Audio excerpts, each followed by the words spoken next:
Hello my dear friends, आज के इस वीडियो में हम लोग गांधी जी से रिलेटेड कुछ क्वेश्चनों को उड़ाने वाले हैं। मतलब आज के इस वीडियो में हम लोग जो भी क्वेश्चन देखेंगे वो क्वेश्चन हर बार कॉम्पिटिटिव एग्जाम में पूछे गए हैं।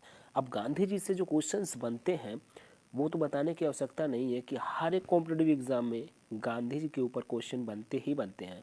तो आज के इस वीडियो में हम लोग ऐसे कुछ क्वेश्चनों को देखेंगे जो कि हर बार किसी न किसी कॉम्पिटिटिव एग्जाम में पूछा हुआ है। ठीक है, तो चलिए आज की वीडियो को शुरू करेंगे। लेकिन उससे पहले अगर आप इस चैनल पर नए हैं तो चैनल को सब्सक्राइब करिएगा और वीडियो को लाइक करिएगा।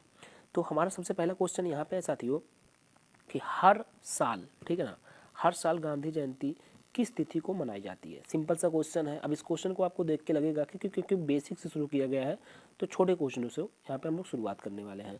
तो यहाँ पे पहला ही क्वेश्चन बन जाता है कि कितने तारीख को या किस तिथि को गांधी जयंती मनाई जाती है। सिंपल सा क्वेश्चन है, तो हम सबको पता है कि वो है 2 अक्टूबर। ठीक है, तो पहले का राइट आंसर 2 अक्टूबर। अभी हम लोग कुछ थियरी भी देखेंगे। जैसे अभी क्वेश्चन हमारा दूसरा है कि यहाँ पे इनके बारे में पूरा का पूरा बायोडाटा लिखा हुआ है। तो यहाँ से आपको कई सारे क्वेश्चन क्लियर हो जाएंगे। मतलब एक ही पेज पर आपको कई सारे क्वेश्चन क्लियर होते हुए दिखाई देंगे। तो जैसा कि पहला क्वेश्चन इसमें हम लोग यही बन जाएगा जो अभी हमने बताया कि इनका जन्म तिथि यानी जन्म दिवस किस तिथि को मनाई जाती है, किस तारीख को मनाई जाती है, तो हमने 2 अक्टूबर बता दिया। लेकिन अभी पूरा डेट यहाँ पे हम लोग देखेंगे कि इनका जन्म कब और कितने तारीख को हुआ था। तो इनका जन्म हुआ था 2 अक्टूबर। ठीक है, और हमारा साल था कितना, 1869। ठीक है, तो यहाँ से एक चीज़ और क्लियर हो गया कि 2 अक्टूबर 1869, क्योंकि पूरा डेट अगर पूछेगा तो आपको पूरा लिखना पड़ेगा। ठीक, चलिए नेक्स्ट क्वेश्चन हमारा यहाँ से बन जाएगा कि जन्म भूमि क्या थी। गांधी जी का जो जन्म हुआ था वो जन्म भूमि क्या थी, तो जन्म भूमि थी गुजरात का पोरबंदर। ठीक है ना, गुजरात का पोरबंदर। नेक्स्ट हमारा बन रहा है कि इनका अन्य नाम क्या है। ठीक है, इनका अन्य नाम क्या है, तो इनका अन्य नाम है महात्मा जी या बापू। आप यहाँ से दो चीज़ बोल सकते हैं, महात्मा जी या बापू। इनके पिताजी का क्या नाम था, इनके पिताजी का क्या नाम था, तो करमचंद गांधी। ठीक है, यहाँ से आप क्लियर करेंगे करमचंद गांधी। ठीक है, इनकी माता का क्या नाम था, तो पुतलीबाई। ठीक है, और इनकी पत्नी का क्या नाम था, कस्तूरबा गांधी। ये सारे के सारे क्वेश्चन इंपॉर्टेंट है, तो आप याद कर लीजिएगा। देखिए इनका स्मारक, जो मुख्य स्मारक स्थान है वो क्या है, वो राजघाट दिल्ली है। अब ये क्या है मैं बताता चलता हूँ आपको। देखिए इनके स्मारक में देखा जाए तो बहुत सारे हैं, लेकिन मुख्य के रूप में राजघाट दिल्ली है। यहाँ पे ही इनकी अंतिम संस्कार किया गया था, राजघाट दिल्ली में। ठीक है, तो यही इनका स्मारक बनाया गया है। तो स्मारक के रूप में अगर पूछेगा तो राजघाट दिल्ली आप लिखेंगे। और इनकी मृत्यु जो हुई थी वो 30 जनवरी 1948 में हुई थी, जो कि नाथूराम गोडसे के द्वारा इनकी हत्या किया गया था। तो ये 30 जनवरी 1948, ये भी आप याद रखेंगे। चलिए नेक्स्ट पेज पे चलेंगे हम लोग। तो यहाँ से भी देख सकते हैं, यहाँ पे एक इम्पॉर्टेंट क्वेश्चन आपको यहाँ पे दिखाई दिया, इसलिए हमने यहाँ पे IMP भी कर दिया हुआ है। जैसा कि क्वेश्चन है कि गांधी जी 1893 में, ठीक है, अब्दुल्ला भाई का केस लड़ने के लिए दक्षिण अफ्रीका गए थे। ये क्वेश्चन बहुत बार पूछा जाता है कि गांधी जी अब्दुल्ला भाई का केस लड़ने के लिए दक्षिण अफ्रीका कब गए थे, वो सन पूछा जाता है आपसे। तो सन यहाँ पे आप ध्यान दीजिएगा 1893। ठीक है, यह इसलिए हमने यहाँ पे भी इम्पोर्टेंट कर दिया था। और वहाँ पे उन्होंने क्या किया, गांधी जी ने वहाँ पर रंगभेद नीति के खिलाफ सत्याग्रह आंदोलन किए थे। ठीक है, यानी रंगभेद के खिलाफ। और यहाँ पे हम लोग देख सकते हैं उन्हीं पे दूसरा क्वेश्चन यहाँ बन रहा है कि गांधी जी ने वहाँ पर एक टॉल्स्टॉय का फिनिक्स आश्रम की स्थापना की है। तो ये भी क्वेश्चन पूछा जाता है, बट उतना इम्पोर्टेंट नहीं है। ठीक है, नेक्स्ट हमारा है कि इंडियन ओपिनियन नामक समाचार पत्र भी वहाँ पे इन्होंने संपादित किया था। और उसके बाद वाला क्वेश्चन हमारा यहाँ बन रहा है कि 9 जनवरी 1915 को गांधी जी 46 वर्ष की उम्र में दक्षिण अफ्रीका से भारत आ गए थे। ये क्वेश्चन भी इंपॉर्टेंट यहाँ से बन जाता है, यहाँ पे भी हम लोग इसको मार्क कर लेंगे। ये भी क्वेश्चन इंपॉर्टेंट है। ठीक है, ये भी क्वेश्चन इंपॉर्टेंट है कि गांधी जी दक्षिण अफ्रीका से वापस कब आए थे, उनकी उम्र क्या थी, या कितने तिथि या किस सन में आए थे। ठीक है, तो सन आप यहाँ पे देख सकते हैं, ये है आपका सन 9 जनवरी 1915। और पूरा कितना उम्र कितने उम्र के कितने साल में वो आए थे, तो यहाँ पे आप ध्यान दीजिएगा 46। ठीक है, नेक्स्ट पेज पे चलेंगे। और नेक्स्ट पेज हमारा यहाँ पे है कि 1916 में गांधी जी सत्य और अहिंसा के विचार के प्रचार के लिए अहमदाबाद यानी गुजरात में साबरमती आश्रम की स्थापना की है। तो यहाँ पे ये क्वेश्चन भी इम्पोर्टेंट है कि साबरमती आश्रम की स्थापना कब हुआ था। ठीक है, तो ध्यान रखिएगा 1916 में। ठीक है, चलिए नेक्स्ट पेज पे चलेंगे और नेक्स्ट क्वेश्चन को देखेंगे। कुछ यहाँ पे क्वेश्चंस हैं, आप देख सकते हैं सारे के सारे क्वेश्चन इंपॉर्टेंट है। अभी यहाँ पे हम लोग ओवरव्यू देख रहे हैं, बाकी इसके डिटेल में जो इनका यहाँ पे हम देख सकते हैं, जैसा कि हमारा हेडिंग है कि मुख्य आंदोलन, ठीक है ना। तो इनकी जो मुख्य आंदोलन थी, जैसे चंपारण सत्याग्रह, खेड़ा आंदोलन, ठीक है, और जो भी आंदोलन था इसको हम लोग डिटेल में पढ़ेंगे। बट आज हम लोग केवल और केवल यहाँ से कब चंपारण आंदोलन हुआ, कब उनका खेड़ा सत्याग्रह आंदोलन हुआ, कब उनका असहयोग आंदोलन हुआ, इन सब चीज़ों के बारे में डिस्कस करेंगे, सन वाइज डिस्कस करेंगे। बाकी जो इनका मतलब मुख्य रूप से हम लोग चलेंगे, डिटेल बाय डिटेल चलेंगे, तो एक एक आंदोलन को उठा करके चलेंगे, ठीक है ना। जैसे हमने चंपारण सत्याग्रह उठा लिया तो उसके बारे में पूरी जानकारी हम लोग वहाँ से प्राप्त कर लेंगे। लेकिन आज ओवरव्यू केवल हो रहा है और इसमें हम लोग टॉप 40 क्वेश्चंस प्रैक्टिस भी करने वाले हैं, ठीक है ना। 40 क्वेश्चनों का ये एक शेड्यूल इसमें रखा गया है जो कि आपको इसमें प्रैक्टिस करना है। तो अभी इसको ख़त्म करने के बाद हम लोग तुरंत के तुरंत 40 क्वेश्चनों का एक सेट प्रैक्टिस करने वाले हैं, ठीक है। तो इस बात को भी ध्यान रखिएगा। चलिए अभी इसको हम लोग करते हैं यहाँ से। तो देखिए यहाँ पे है कि मुख्य आंदोलन, तो मुख्य आंदोलन इनका क्या क्या था, जैसा कि चंपारण सत्याग्रह जो कि 1917 में हुआ था। अब इसके बारे में यहाँ पे लिखा हुआ है कि नील की खेती से किसानों को मुक्त कराने के लिए। अब इसके बारे में हम थोड़ी सी जानकारी आपको दे देते हैं, ठीक है, थोड़ा सा दे देते हैं हम कि नील की खेती से किसानों को मुक्त कराने के लिए क्या मतलब इसका हुआ। ये मतलब ये हुआ कि जो ब्रिटिश हुकूमत थी, ठीक है ना, जो ब्रिटिश सरकार थी, उनके जो बागान मालिक हुआ करते थे, मतलब खेती वाले जो मालिक हुआ करते थे ब्रिटिश ही हुआ करते थे, ठीक है ना, वो ब्रिटिश ही रहते थे। कुछ मतलब गिने चुने भारतीय हुआ करते थे जो कि ब्रिटिश के इशारों पे ही काम किया करते थे, ठीक है। तो ये चीज़ है कि नील की खेती से किसानों को मुक्त कराने के लिए ये आंदोलन चलाई गई थी 1917 में।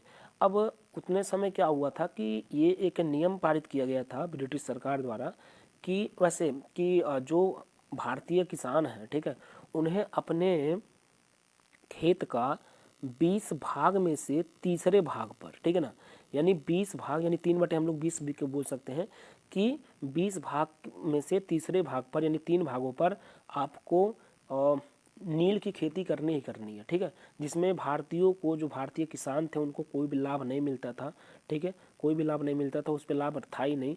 तो उसी के लिए गांधी जी ने ये आंदोलन चालू किया था कि नील की खेती हम लोग नहीं करेंगे, ठीक है।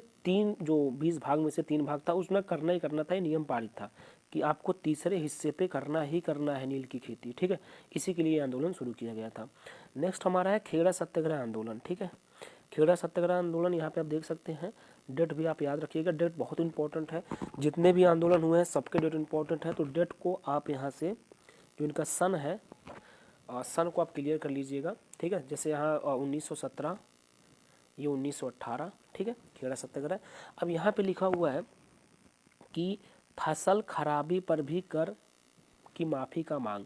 ये आंदोलन कब उठा, ये फसल खराबी पर कर माफ़ी का मांग, जैसा कि यहाँ पे लिखा हुआ है कि कर यानी जो टैक्स था उसके माफ़ी के लिए ये आंदोलन चलाई गई थी, यानी छूट के लिए कि जो हमारा कर है उसको माफ़ कर दीजिए। अब हुआ क्या था ये भी हम बता देते हैं आपको थोड़ा सा। देखिए ये बात है तब कि जब प्रथम विश्व युद्ध हुआ था, ठीक है ना। तो जब प्रथम विश्व युद्ध हुआ और उतने ही समय हमारे मतलब प्लेग नामक एक बीमारी होती है वो फैल गई थी, ठीक है। प्रथम विश्व युद्ध हुआ तो उससे क्या हुआ, कुछ ना कुछ हानि, कुछ नहीं कुछ बहुत बड़ी हानि हो चुकी थी भारत की, ठीक है। तो महंगाई चरम सीमा पे हो गई थी प्रथम विश्व युद्ध के कारण, ठीक है। तो महंगाई चरम सीमा पे थी और वहीं पे प्लेग नामक बीमारी हो गई, ठीक है। तो प्लेग नामक बीमारी होने के कारण अब जो किसान थे, ठीक है ना, जो उनका उसके बाद एक बड़ी घटना और घट जाती है, उसी बीच में एक बड़ी घटना घट जाती है कि खेड़ा जो कि एक ज़िला है, ठीक है ना, खेड़ा, वहीं से ये खेड़ा सत्याग्रह शुरू हुआ था। खेड़ा एक ज़िला है, ठीक है, वहाँ पे सूखा पड़ गया और बारिश ना होने के कारण मतलब फसलें एकदम ख़राब हो चुकी थी। लेकिन जब ये मांग उठाया गया कि जब फसलें ख़राब हो चुकी हैं और किसानों द्वारा मांग ये उठाया गया कि फसल खराब हो चुका है और साथ ही साथ प्रथम विश्व युद्ध होने के कारण महंगाई भी चरम सीमा पे है, तो उनकी कर को माफ़ कर दिया जाए। बट ऐसा अंग्रेज़ सरकार नहीं माना, ठीक है ना, तो उसके खिलाफ ये आंदोलन चलाई गई थी। कहने का मतलब है कि प्रथम विश्व युद्ध होने के कारण महंगाई जो चरम सीमा पे थी, ठीक है, प्लेग बीमारी के कारण भी कुछ न कुछ हानियाँ हुई और साथ ही साथ खेड़ा जिला में सूखा पड़ जाने के कारण वहाँ की फसलें नष्ट हो चुकी थी। उसके बाद भी फसल पे कर मांगा जा रहा था, तो उसके खिलाफ ये आंदोलन चलाई गई थी, ठीक है, जो कि 1918 में चलाई गई थी। ये डेट आप जो सन है उसको याद रखिएगा। नेक्स्ट हमारा है कि अहमदाबाद मिल मजदूर हड़ताल 1918, ठीक है। ये उतना इम्पोर्टेंट नहीं है, बट आपको ध्यान में रखना है सारी चीज़ें, कहीं से भी क्वेश्चन बनाया जा सकता है, ठीक है, तो इसको भी ध्यान रखिएगा। देखिए लिखा गया है कि अहमदाबाद मिल मजदूर हड़ताल 1918, ये भी 1918 में हुआ है। अब इसमें लिखा है मजदूरों की वेतन वृद्धि की लड़ाई, तो केवल और केवल इसमें मजदूरों की वेतन की वृद्धि की लड़ाई की गई थी। जैसे कि अभी हमने आपको बताया, क्या ध्यान से समझिएगा थोड़ा सा। देखिए यहाँ पे अभी हमने लिखा था, इसके पहले लिखा हुआ आप देख भी सकते हैं अभी भी, कि खेड़ा सत्याग्रह, जो कि सन था कितना, 1918। हमने उसके बाद लिखा है अहमदाबाद मिल मजदूर हड़ताल, सन कितना, 1918। तो दोनों 1918 की बात है, लेकिन पहले ये हुआ। अब मैं आपको बताता हूँ, यहाँ से ध्यान दीजिएगा। जैसा कि अभी हमने बताया कि प्रथम विश्व युद्ध हुआ था, प्लेग बीमारी फैली थी, सूखा हुआ था, ठीक है, जो कि हमने यहाँ बताया। अब जो हमारा प्रथम विश्व युद्ध हुआ था, उसके कारण महंगाई चरम सीमा पे हो गया था। तो मजदूरों का ये कहना था, जो यहाँ पे लिखा हुआ मजदूरों के वेतन में वृद्धि की लड़ाई, तो इसके लिए आंदोलन चलाई गई थी। मजदूरों का कहना था, ठीक है, कि हमारी जो वेतन है, ठीक है, जो वो मिल में काम करते थे या जहाँ जहाँ भी काम करते थे, उनका कहना था कि जो हमारा वेतन है उसको 50% बढ़ा दिया जाए, ठीक है ना, कितना, 50% बढ़ा दिया जाए। लेकिन ब्रिटिश सरकार इसको मानने के लिए तैयार नहीं थी। तब जब गांधी जी ऐसे देखे कि काफ़ी जो मजदूर हैं वो मतलब बहुत परेशान थे हैं, उनकी बातों को नहीं सुना जा रहा, तो इन्होंने ये आंदोलन चलाया था, ठीक है, मजदूरों के हित में चलाया गया था ये आंदोलन 1918 में। मजदूरों का कहना था कि 50% हमारी जो वेतन है उसका आय बढ़ा दिया जाए, ठीक है। हालांकि ब्रिटिश सरकार जो है वो 20% बढ़ाने के लिए राजी था, ठीक है, इस बात को भी ध्यान रखिएगा। ब्रिटिश सरकार 20% वेतन बढ़ाने के लिए राजी था, बट मजदूरों का कहना था कि 50% बढ़ा दिया जाए, महंगाई काफ़ी बढ़ चुका है, ठीक है। लेकिन जब नहीं ब्रिटिश सरकार मानी इस चीज़ को, तो गांधी जी ने एक भूख हड़ताल किए थे, ठीक है ना, भूख हड़ताल किए थे, वो भी 21 दिनों का। ये एक जो भूख हड़ताल किया गया था वो 21 दिनों का किया गया था। तो इसी में 21 दिनों के बाद ब्रिटिश सरकार ने 50% तो नहीं, लेकिन 35% आय बढ़ाने पर मान गया, ठीक है ना। तो इस बात को ध्यान रखिएगा। जो मजदूर थे उनका कहना था कि 50% बढ़ाया जाए। ब्रिटिश हुकूमत जो थी, ब्रिटिश सरकार जो थी, वो 20% बढ़ाने के लिए तैयार था, लेकिन 20% पे कुछ होने वाला था नहीं, मजदूरों का ये कहना था। तो 21 दिनों के लिए भूख हड़ताल के बाद ब्रिटिश सरकार ने 35% आय बढ़ाने की बात कही और 35% आय बढ़ाया भी गया, ठीक है। तो इस बात को ध्यान रखिएगा। उसके बाद हमारा यहाँ पे नीचे आपको दिख रहा होगा, थोड़ा सा हम ऊपर कर देते हैं इस चीज़ को, आपको दिखाई दे। देखिए यहाँ पे एक क्वेश्चन और है, असहयोग आंदोलन, ठीक है ना, काफ़ी इंपॉर्टेंट, ठीक है, काफ़ी इंपॉर्टेंट। 1920 से 22 तक चला था ये, 1920 से 22 तक चला था। और यहाँ पे लिखा गया विदेशी वस्त्र का बहिष्कार, सरकारी नौकरी का त्याग, ठीक है ना, जो विदेशी वस्त्र थे उसका बहिष्कार करना और सरकारी नौकरियों का त्याग करना, ठीक है। अब ये क्या है, ये बात हुई तब की जब रॉलेट एक्ट आया। अब ये चीज़ क्या था, रॉलेट एक्ट क्या था, इसको हम बताएंगे अगले वीडियो में, ठीक है ना, या फिर जब भी वीडियो बनाएंगे तो आप हमारे टेलीग्राम से ज्वाइन हो जाइएगा। डिस्क्रिप्शन में लिंक है, टेलीग्राम अभी नया बना हुआ है, तो उससे आप लोग ज्वाइन हो जाइएगा, वहाँ पे आपको सारी इन्फॉर्मेशन दिया जाएगा। और इस चीज़ का पीडीएफ भी, ये पूरा का पूरा जो अभी हम लोग पढ़ रहे हैं, इसका पीडीएफ भी आपको वहीं मिल जाएगा। तो टेलीग्राम से आप लोग ज्वाइन हो जाइएगा, ठीक है, डिस्क्रिप्शन में लिंक दे दिया जाएगा। फिलहाल यहाँ पे देखिएगा असहयोग आंदोलन जो कि चला 1920 से 1922 तक। यहाँ पे था विदेशी वस्त्रों का बहिष्कार करना और सरकारी नौकरियों का त्याग करना, ठीक है। अब ये क्यों किया गया, ये सबसे बड़ा कारण था इसका करने का रॉलेट एक्ट, ठीक है ना, जो कि 1919 में पारित हुआ था। 1919 में रॉलेट एक्ट आया, ये पूरा का पूरा ब्रिटिश हुकूमत के पक्ष में था। पूरा जो वहाँ का सरकार था, अंग्रेजी सरकार था, उन्हीं के पक्ष में था, ठीक है ना। ये था कि बिना किसी मुकदमे के, सुन लीजिए पहले बातों को हमारी, बिना किसी मुकदमे के वो लोग किसी को उठा करके जेल में डाल सकते थे, कोई मुकदमा वगैरह नहीं चलेगा। रॉलेट एक्ट में साफ साफ लिखा हुआ था कि बिना किसी मुकदमे के किसी भी को उठा करके यानी किसी को भी जेल में डाला जा सकता है, ठीक है ना, उसके ऊपर कार्रवाई किया जा सकता है। ये था जिसके गांधी जी काफ़ी निराश थे कि ऐसा नहीं होना चाहिए। तो एक तो ये कारण था। दूसरा, उतने ही समय क्या होता है जलियांवाला बाग हत्याकांड 1919 में, ठीक है, बहुत बड़ा कारण था, जो कि जनरल डायर द्वारा गोलियां चलवाई गई थी अमृतसर में, ठीक है, निहत्थों पर। तो ये भी बहुत बड़ा कारण था। तो ऐसे कुछ कारण थे जिसके कारण ये आंदोलन चलाई गई थी, असहयोग आंदोलन, ठीक है। तो इस बात को भी ध्यान रखिएगा, काफ़ी इंपॉर्टेंट है। इसका डेट आप लोग सन याद रखिएगा, 20 से 22 तक चला था, ठीक है ना। 22 में इसको तोड़ दिया गया था। क्यों तोड़ा गया इसके ऊपर भी हम लोग डिस्कस करेंगे, मतलब पूरा डिटेल से डिस्कस करने वाले हैं। लेकिन अभी आप लोग केवल ओवरव्यू लिखते रहिएगा और ध्यान में इस चीज़ों को रखिएगा। नेक्स्ट हमारा है सविनय अवज्ञा आंदोलन।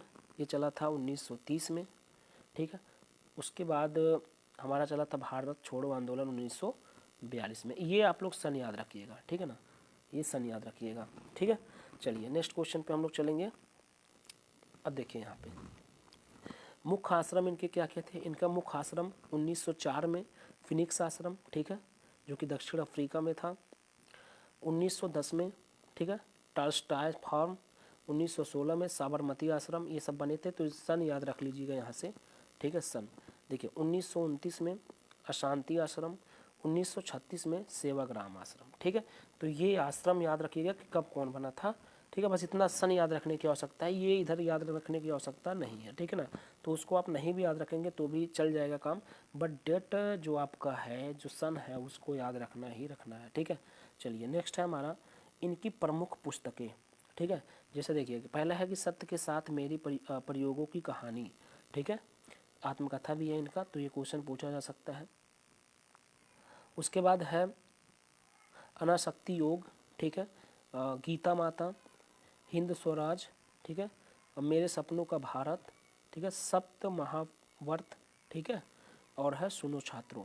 तो ये इनकी कुछ प्रमुख पुस्तकें थीं। तो ये पुस्तकें पूछी जा सकती हैं। अब क्वेश्चन कैसे बनाएगा, क्वेश्चन सिंपल सा बनेगा कि निम्नलिखित में से कौन सी गांधी जी की पुस्तक नहीं है। तो वहाँ पे आपको क्या करना है, ध्यान में जब आप ये सारी चीज़ें रहेंगे तभी तो आप वहाँ क्लियर करेंगे कौन उनकी पुस्तक नहीं है, ठीक है। तो ऐसे क्वेश्चन बनाया जा सकता है, या निम्नलिखित में से कौन सी उनकी पुस्तक है, तो एक ऑप्शन दे देगा इसमें से, और नहीं वाले में 3 ऑप्शन इसमें से देगा, एक नहीं वाला देगा तो नहीं पे टिक कर लीजिएगा, ठीक है। तो ये सारी चीज़ें आप ध्यान में रखिएगा। नेक्स्ट देखिए लिखा है कि उपाधि, और इधर लिखा किसके द्वारा, मतलब ये जो उपाधियां हैं, ठीक है ना, ये उपाधियां ये कौन किसके द्वारा दिया गया था, तो ये भी आप ध्यान में रखिएगा। देखिए देखिए पहली उपाधि है कैसरे हिंद, कैसर हिंद। ये बहुत ज़्यादा इम्पोर्टेंट है, ठीक है ना, पहला वाला ही बहुत ज़्यादा इम्पोर्टेंट है। तो ये प्रथम विश्व युद्ध के समय इनको दिया गया था कैसरे हिंद की उपाधि, ठीक है। फिर प्रथम विश्व युद्ध के समय ही इनको दिया गया था भर्ती करने वाला सार्जेंट, ठीक है। हालांकि ये बहुत इंपॉर्टेंट है, ठीक है। फिर है कबालियों द्वारा दिया गया था मंगल बाबा, ठीक है। दक्षिण अफ्रीका प्रवास के दौरान दिया गया था इनको भंगी शिरोमणि, ये भी इम्पोर्टेंट है, इसको भी इम्पोर्टेंट कर लीजिएगा, ठीक है। चर्चिल ने इनको कहा था देशद्रोही फकीर, हालांकि ये भी पूछा जाता है, इसको भी आप लोग याद रखेंगे। चर्चिल ने कहा था क्या, देशद्रोही फकीर, ठीक है। मदन मोहन मालवीय जी ने कहे थे क्या, भिखारियों का राजा, ठीक है। भिखारियों का राजा का मतलब, अब इसको आप उल्टा मत समझिएगा, भिखारियों का राजा मतलब जिनका कोई नहीं हो उनका गांधी जी हैं, ठीक है। फिर उसके बाद है डॉक्टर राजेंद्र प्रसाद जी क्या कहे थे, आधुनिक युग के आज़ाद शत्रु, ठीक है ना, आज़ाद शत्रु। तो ये बात आप लोग ध्यान रखेंगे यहाँ से, ठीक है। अब हमारे कुछ क्वेश्चंस हैं, हम लोग 40 क्वेश्चन को इसमें देखेंगे, और जो भी चीज़ अभी हम लोग इधर देखें ना, यहीं से भी और सारे बहुत सारे क्वेश्चन इधर से ही बन रहे हैं, अभी आप देखते रहिएगा, ठीक है। तो चलिए अभी हम लोग 40 क्वेश्चनों का प्रैक्टिस करते हैं। यहाँ पे काफ़ी इंपॉर्टेंट क्वेश्चन है। पहला क्वेश्चन है कि ऐतिहासिक स्थल गांधी चौराहा निम्नलिखित में से किस स्थान पर स्थित है। ऐतिहासिक स्थल गांधी चौराहा निम्नलिखित में से किस स्थान पर स्थित है, ठीक है। तो इसका जो सही जवाब है वो है जोहान्सबर्ग, ठीक है। यहाँ पहला ऑप्शन ही सही हो जाएगा। फिर उसके बाद है कि महात्मा गांधी जिला जिसे हिलक्राफ्ट या लिटिल इंडिया के नाम से जाना जाता है, निम्नलिखित में से किस देश में स्थित एक जातीय परिक्षेत्र है, ठीक है। तो वो है अमेरिका, अमेरिका, ठीक है। नेक्स्ट क्वेश्चन हमारा इधर से है कि the life of Mahatma Gandhi पुस्तक के लेखक कौन है। काफ़ी इंपॉर्टेंट है साथियों, याद रखिएगा, इंपॉर्टेंट सा क्वेश्चन है। तो इसका सही जवाब है the life of Mahatma Gandhi. पुस्तक के लेखक कौन हैं? तो ये हैं लुई फिशर, लुई फिशर। ठीक है, चलिए नेक्स्ट क्वेश्चन देखेंगे। पीडीएफ आपको टेलीग्राम पे मिलेगा, तो टेलीग्राम लिंक ज्वाइन कर लीजिएगा। टेलीग्राम अभी न्यू क्रिएट हुआ है, तो आप जा करके टेलीग्राम को ज्वाइन कर सकते हैं। डिस्क्रिप्शन में लिंक पड़ा हुआ है, वहाँ से ज्वाइन कर लीजिएगा। फिर देखिए लिखा गया चौथा क्वेश्चन हमारा कि महात्मा गांधी की आत्मकथा the story of my experiment with truth मूल रूप से निम्नलिखित किस पत्रिका में साप्ताहिक किस्तों में प्रकाशित हुई थी? तो इसका सही जवाब है साथियों, इसका सही जवाब है नवजीवन। ठीक है ना, नवजीवन। नेक्स्ट क्वेश्चन हमारा इधर से है कि महात्मा गांधी की याद में हर साल पूरी दुनिया में अंतर्राष्ट्रीय अहिंसा दिवस किस तिथि को या किस दिन मनाई जाती है? ठीक है, तो यहाँ पे जो सही जवाब है वो है 2 अक्टूबर। गांधी जी की जयंती के ही उपलक्ष्य में अहिंसा दिवस भी मनाई जाती है। तो यहाँ से आपका 2 क्वेश्चन भी क्लियर हो जाएगा। एक तो गांधी जी की जयंती 2 अक्टूबर, एक अहिंसा दिवस भी 2 अक्टूबर। ठीक है, उन्हीं के जयंती पे उपलक्ष्य में ये चीज़ मनाई जाती है। नेक्स्ट क्वेश्चन हमारा है कि अंग्रेजी भाषा की समाचार पत्रिका, ठीक है, हाँ, समाचार पत्रिका एशियाविक, ठीक है ना, एशियाविक ने किस वर्ष महात्मा गांधी की एशिया ऑफ द सेंचुरी नाम दिया था? महात्मा गांधी को एशिया ऑफ द सेंचुरी नाम दिया था, तो वो था 1999। ठीक है, नेक्स्ट क्वेश्चन हमारा इधर से हो जाएगा कि सविनय अवज्ञा आंदोलन, ठीक है, अभी हम लोग इसको पढ़े हैं। ठीक है, अभी जस्ट पढ़ के आ रहे हैं, हमने बोला था डेट याद रखिएगा। तो सविनय अवज्ञा आंदोलन महात्मा गांधी द्वारा किस वर्ष शुरू किया गया था? ठीक है, सिंपल सा क्वेश्चन 1930, अभी हम लोग देख के आ रहे हैं 1930। ठीक है, नेक्स्ट हमारा है कि महात्मा गांधी को राष्ट्रपिता कहने वाले पहले व्यक्ति कौन थे? राष्ट्रपिता महात्मा गांधी जी को कौन कहे थे सबसे पहले? तो वो कहे थे सुभाष चंद्र बोस जी। ठीक है ना, सुभाष चंद्र बोस जी। नेक्स्ट क्वेश्चन हमारा इधर से है कि अकादमी पुस्तक विजेता फिल्म गांधी, ठीक है ना, फिल्म गांधी जिसमें महात्मा गांधी की कहानी और भारत के लिए स्वतंत्रता जीतने के उनके संघर्षों को दर्शाया गया है। ठीक है ना, एक फिल्म आई है गांधी, ठीक है, जो कि उनकी स्वतंत्रता और उनके संघर्षों को दर्शाया गया है। उनमें गांधी जी की भूमिका किसने निभाई थी? ठीक है ना, गांधी जी की भूमिका किसने निभाई थी? ठीक है, तो गांधी जी की भूमिका जो निभाए थे वो थे बेन किंग्सले। ठीक है, जो कि ऑप्शन नंबर डी पर है। नेक्स्ट हमारा इधर से हो जाएगा कि विदेशी वस्तुओं के बहिष्कार के लिए गांधी जी के आंदोलन का निम्नलिखित में से कौन सा लक्ष्य था? तो गांधी जी का क्या लक्ष्य था विदेशी वस्तुओं के बहिष्कार के पीछे? क्योंकि हम लोग सुने थे एक आंदोलन चलाया गया था, अभी जस्ट पढ़ के आ रहे हैं, असहयोग आंदोलन। ठीक है ना, तो उनका क्या लक्ष्य था? ठीक है, उस आंदोलन के प्रति तो उनका लक्ष्य था साथियों कुटीर उद्योगों को बढ़ावा देना। मतलब घरेलू जो उद्योग थे, मतलब भारतीय उद्योग जो थे उनको बढ़ावा देना। मतलब जो भारत के प्रोडक्ट थे, जो भारत में बनाए जा रहे थे, उसको बढ़ावा देना, विदेशी वस्तुओं को त्याग करना। ठीक है, चलिए नेक्स्ट है हमारा इधर से महात्मा गांधी जी निम्नलिखित में से किसके सच्चे समर्थक थे? ठीक है ना, तो वो कौन से? अभी हमने बताया क्या, कुटीर उद्योग। ठीक है ना, तो यहाँ पे आप लोग टिक करेंगे कुटीर उद्योग। अभी जस्ट इसके पहला वाला क्वेश्चन यही था। ठीक है, इससे कुछ था। चलिए नेक्स्ट हमारा इधर से है कि 1915 में गांधी जी को केसरे हिंद की उपाधि किसने दी थी? अभी हमने बताया केसरे हिंद काफ़ी इंपॉर्टेंट है। ठीक है ना, किसने दी थी? तो यहाँ से हम लोग सही ऑप्शन पर टिक करेंगे, ब्रिटिश सरकार ने। ठीक है ना, ब्रिटिश सरकार ने। ठीक है, नेक्स्ट हमारा इधर से हो जाए, तो यहाँ पे क्वेश्चन है कि 2 अक्टूबर को महात्मा गांधी के साथ किसकी जयंती मनाई जाती है? तो 2 अक्टूबर को और किसकी जयंती मनाई जाती है? गांधी जयंती तो मनाई जाती है, और किसकी जयंती मनाई जाती है? तो हमारे जो लाल बहादुर शास्त्री जी हैं, उनका भी जयंती 2 अक्टूबर को ही मनाया जाता है। तो यहाँ से हम लोग टिक करेंगे ऑप्शन नंबर दूसरे पर। ठीक है, चलिए नेक्स्ट क्वेश्चन हम लोग देखते हैं इधर से। तो नेक्स्ट क्वेश्चन हमारा है कि निम्नलिखित में से किस इतिहासकार ने महात्मा गांधी को भारत का सबसे महान क्रांतिकारी, राष्ट्रवादी नेता और बुद्ध के बाद सबसे महान भारतीय बताया है? ठीक है ना, कौन थे जो कि गांधी जी को काफ़ी भारत में एक महान क्रांतिकारी राष्ट्रवादी नेता और बुद्ध के बाद दूसरे सबसे महान भारतीय बताया गया है उनके द्वारा, तो वो थे स्टेनली ओलपर्ट। स्टेनली ओलपर्ट, ठीक है। चलिए नेक्स्ट क्वेश्चन देखते हैं हम लोग। यहाँ पे लिखा हुआ है कि गांधी जी किस धार्मिक पुस्तक को अपनी माँ कहते थे, ठीक है। सिंपल सा क्वेश्चन है कि गांधी जी किस धार्मिक पुस्तक को अपनी माँ कहते थे, तो भगवत गीता। कहाँ पे है? ऑप्शन नंबर सी पर, भगवत गीता, ठीक है। चलिए नेक्स्ट क्वेश्चन देखते हैं। गांधी बिफोर इंडिया, ठीक है ना, गांधी बिफोर इंडिया पुस्तक किसने लिखी, ठीक है ना, गांधी बिफोर इंडिया पुस्तक किसने लिखी, तो इसका सही जवाब है रामचंद्र गुहा। अब यहाँ पे एक चीज़ आप लोग गलती कर देते हैं, गांधी बिफोर इंडिया नाम लिखा हुआ है, ठीक है ना, तो आप लोगों को ऐसे मतलब क्या होता है उसमें ऑप्शन में गांधी जी दे देगा तो आप गांधी जी पर टिक कर देंगे। ऐसा गलती बिल्कुल नहीं करिएगा, इसलिए पढ़ के आप लोग ध्यान से जाइएगा कि गांधी बिफोर इंडिया पुस्तक के जो राइटर हैं वो है रामचंद्र गुहा जी, ठीक है। नेक्स्ट क्वेश्चन हमारा इधर से कि मोहनदास करमचंद गांधी को महात्मा नाम देने का श्रेय किसको दिया जाता है, या महात्मा नाम किसने दिया था महात्मा गांधी जी को, ठीक है ना, महात्मा नाम। तो आपका सही जवाब इधर से हो जाएगा option number C, option number C Rabindranath Tagore ji, ठीक है।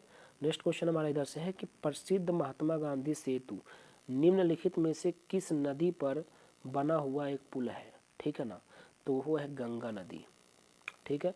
कौन सी नदी? गंगा नदी, ठीक है। चलिए नेक्स्ट क्वेश्चन देखते हैं।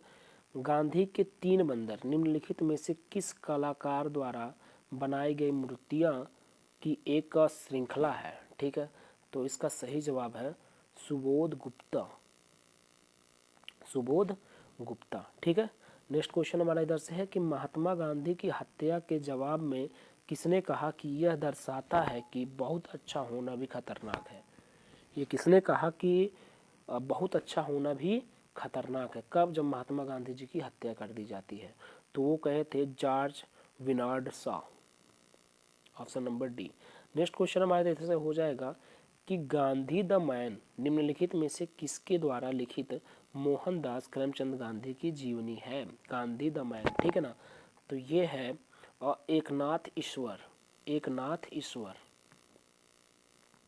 एकनाथ ईश्वर, एकनाथ ईश्वर द्वारा लिखा हुआ है गांधी द मैन, ठीक है ना। तो गांधी द मैन के बारे में अगर पूछेगा किसके द्वारा लिखी गई पुस्तक है, तो एकनाथ ईश्वर। नेक्स्ट क्वेश्चन हमारे इधर से है कि निम्नलिखित में से किस समाचार पत्र पत्रिका की स्थापना गांधी जी ने की थी, ठीक है ना, तो हमारा सही जवाब है, देखिएगा हरिजन है, तो हरिजन बिल्कुल गांधी जी द्वारा लिखा हुआ है, ठीक है ना। इंडियन ओपिनियन ये भी है, यंग इंडिया ये भी है, मतलब यहाँ पे तीन के तीनों जो लिखे गए हैं ना, ये गांधी जी द्वारा ही लिखा गया, तो इसलिए हमारा जो सही ऑप्शन होगा वो ऑप्शन नंबर डी होगा, वो ऑप्शन नंबर डी होगा। तो यहाँ से ऑप्शन नंबर डी पे हम लोग टिक कर लेंगे, ये तीनों गांधी जी द्वारा ही लिखे गए हैं, ठीक है। नेक्स्ट क्वेश्चन हमारे इधर से है कि मणि भवन गांधी संग्रहालय निम्नलिखित में से किस स्थान पर स्थित है, ठीक है ना, मणि भवन संग्रहालय गांधी जी का जो निम्नलिखित में से किस स्थान पर स्थित है, तो सही जवाब है मुंबई, सही जवाब है मुंबई, ठीक है। नेक्स्ट क्वेश्चन हमारा इधर से है कि निम्नलिखित में से कौन सा महात्मा गांधी की समर्पित सबसे बड़ा संग्रहालय है, ठीक है ना, समर्पित सबसे बड़ा संग्रहालय है, ठीक है। तो सही जवाब इसका है दांडी कुटीर, ऑप्शन नंबर ए दांडी कुटीर, ठीक है। नेक्स्ट क्वेश्चन देखेंगे, लिखा हुआ है कि निम्नलिखित में से कौन सा महात्मा गांधी का साहित्यिक कार्य नहीं है, तो वो है भारत और विश्व, भारत और विश्व, India and the world. Next question हमारा इधर बढ़ाते हैं, यहाँ देखिए लिखा हुआ है कि निम्नलिखित में से किस स्थान पर महात्मा गांधी की हत्या की गई थी, ठीक है, इंपॉर्टेंट क्वेश्चन है, किस स्थान पे महात्मा गांधी जी की हत्या की गई थी, तो वो हुआ था बिरला हाउस, ठीक है ना, बिरला हाउस। नेक्स्ट क्वेश्चन हमारा इधर से हो जाएगा, तो ये क्वेश्चन है कि निम्नलिखित में से कौन महात्मा गांधी के राजनीतिक गुरु थे, ठीक है ना, तो महात्मा गांधी जी के जो राजनीतिक गुरु थे वो कौन थे, तो सही जवाब है गोपाल कृष्ण गोखले, इंपॉर्टेंट क्वेश्चन है, टिक कर लीजिएगा, इंपॉर्टेंट क्वेश्चन है, ठीक है ना, गोपाल कृष्ण गोखले। नेक्स्ट हमारा इधर से कि भारतीय रिजर्व बैंक ने किस वर्ष महात्मा गांधी श्रृंखला बैंक नोट जारी किया, ठीक है ना। किस वर्ष महात्मा गांधी श्रृंखला में बैंक नोट जारी किया गया था भारतीय रिजर्व बैंक द्वारा, ठीक है। तो वो डेट था 1996। ऑप्शन नंबर सी पर आपको दिखाई दे रहा है 1996, ठीक है। नेक्स्ट हमारा इधर से है कि निम्नलिखित में से कौन सा समाचार पत्र महात्मा गांधी द्वारा दक्षिण अफ्रीका में प्रकाशित किया गया था। इस चीज़ को भी अभी हम लोग देखे हैं, ठीक है ना। इस चीज़ को भी अभी हम लोग देख के आ रहे हैं। कौन सा था? इंडियन ओपिनियन, ठीक है। ये दक्षिण अफ्रीका में पारित हुआ था, ठीक है। शुरू में हम लोग देखें इस चीज़ को। नेक्स्ट हमारा इधर है कि गांधी जी के नाम में महात्मा प्रत्यय कब जोड़ा गया, ठीक है ना। कब जोड़ा गया था महात्मा, ठीक है ना। आगे आगे कब जोड़ा गया था? गांधी जी के आगे महात्मा जो वर्ड लिखा हुआ है शब्द, उसको कब जोड़ा गया था? तो जोड़ा गया था चंपारण जब सत्याग्रह का दौरान जोड़ा गया था, जब ये आंदोलन चलाई गई थी।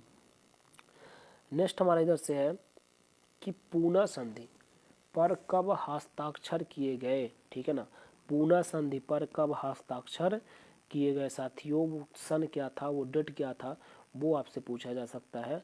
तो सही जवाब इसका है 24 सितंबर 1932 में। तो ऑप्शन नंबर कहाँ पे है? बी पर। बी पे हम लोग टिक करते चलेंगे, 24 सितंबर 1932। नेक्स्ट है महात्मा गांधी की समाधि स्थल को क्या कहा जाता है, ठीक है। तो महात्मा गांधी की समाधि स्थल को क्या कहा जाता है, देखिएगा। तो इनकी समाधि स्थल को राजघाट कहा जाता है। अब यहाँ पे आपको दिखाई देगा विजय घाट, तो आप कहीं घाट देख करके और ऐसा कंफ्यूज भी हो सकते हैं, तो ध्यान दीजिएगा राजघाट होता है, ठीक है ना, राजघाट, ठीक है। चलिए नेक्स्ट देखते हैं। नेक्स्ट हमारा है कि महात्मा गांधी का निम्नलिखित में से कौन सा संघर्ष औद्योगिक श्रमिकों से संबंधित था, ठीक है ना। औद्योगिक श्रमिकों से संबंधित कौन सा आंदोलन था, ये आपको बताना है। तो यहाँ पे चार आंदोलन दिए गए हैं: सहयोग आंदोलन, सविनय अवज्ञा आंदोलन, भारत छोड़ो आंदोलन और स्वदेशी आंदोलन, ठीक है। तो इनमें से कौन सा चारों में से औद्योगिक श्रमिकों से संबंधित है या था, ठीक है। तो आपका सही जवाब है साथियों सविनय अवज्ञा आंदोलन। ये अभी हम लोग इसका डेट केवल देखे हुए हैं, इन सारे आंदोलनों को हम लोग डिटेल वाइज पढ़ेंगे, ठीक है ना। चलिए नेक्स्ट क्वेश्चन हमारा इधर से है कि महात्मा गांधी ने खेड़ा सत्याग्रह कब शुरू किया, ठीक है। महात्मा गांधी जी ने खेड़ा सत्याग्रह कब शुरू किया, आपको सन बताना है। तो खेड़ा सत्याग्रह शुरू हुआ था 1918 में, ठीक है ना। और कब? 11 मार्च को। नेक्स्ट हमारा इधर से हो जाएगा कि महात्मा गांधी ने ठीक है ना, भारतीय मुसलमानों द्वारा चलाए गए किस राजनीतिक अभियान का समर्थन किया था, ठीक है ना। किस अभियान का समर्थन किया था? तो इसका सही जवाब है खिलाफत आंदोलन, खिलाफत आंदोलन, ठीक है। चलिए नेक्स्ट क्वेश्चन हम लोग देखते हैं इधर से। नेक्स्ट तो ये क्वेश्चन है कि महात्मा गांधी ने पहली बार भारतीय राष्ट्रीय कांग्रेस की किस अधिवेशन में भाग लिया था, ठीक है ना। तो वो था कलकत्ता अधिवेशन 1901। यहाँ पे ऑप्शन नंबर डी पे दिखाई दे रहा है कलकत्ता अधिवेशन 1901, ठीक है ना। तो इस पे आप लोग टिक करते हुए चलेंगे। नेक्स्ट और लास्ट क्वेश्चन हमारा इधर से है कि अंत्योदय का विचार किसने दिया, ठीक है ना। अंत्योदय का विचार किसने दिया? तो सही जवाब है डी ऑप्शन महात्मा गांधी जी, ठीक है। तो ये 40 क्वेश्चन हम लोग यहाँ से प्रैक्टिस भी कर लिए हैं और कुछ थियरी भी हम लोग देख लिए, तो इससे काफ़ी सारे क्वेश्चन हमारे डाउट क्लियर हो जाएंगे क्वेश्चनों का, अगर इसको आप लोग गहन अध्ययन कर लिए। पीडीएफ आपको डिस्क्रिप्शन में दिए गए टेलीग्राम के लिंक में प्राप्त हो जाएगा। तो आज के लिए बस इतना ही, फिर मिलेंगे एक अच्छे से टॉपिक के साथ। तब तक के लिए धन्यवाद, थैंक यू वेरी मच।